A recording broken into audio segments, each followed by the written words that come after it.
Get everybody walking through today's video. Today's video, we're gonna have a little chat, and this chat is about why is the radiator cap on my JK leaking.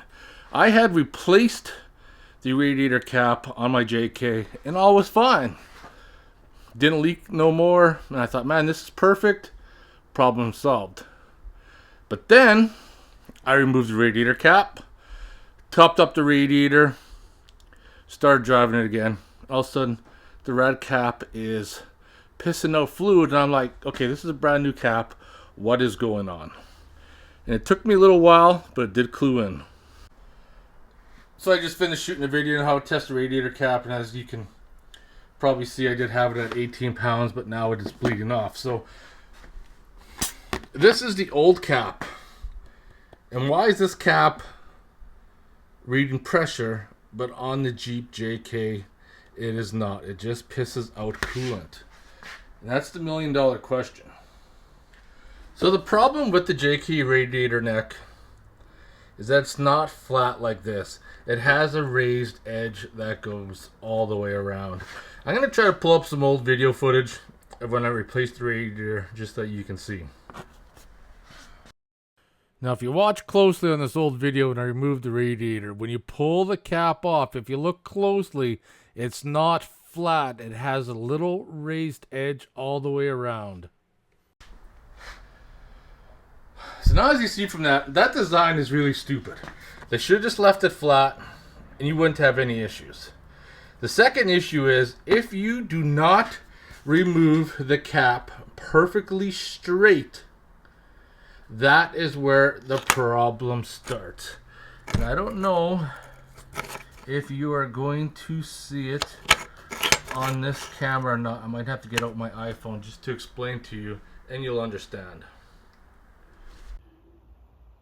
Trying to get in close and hold it steady, but you can see this tab is lifted up.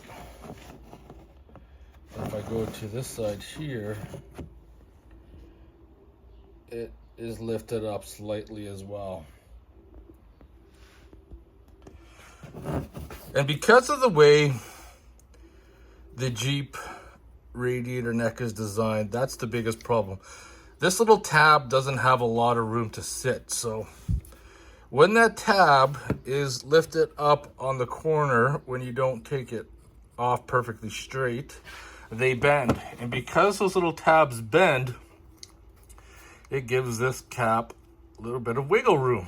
But you can fix that and you can repair it so that it works again, because I did it on my other one.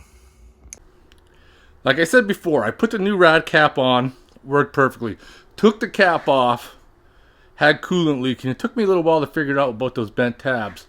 But if you're suffering this issue, it's not necessarily you need to get a new cap, but I'm going to show you what I did and how I got mine working again. And if you ever remove the cap, odds are you're going to have to keep on doing this. I don't know if it's just this brand name of radiator cap that I got that's doing it, but this is the one right here, part number 10234.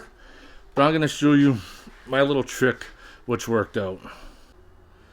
So what I got are those little pliers right there.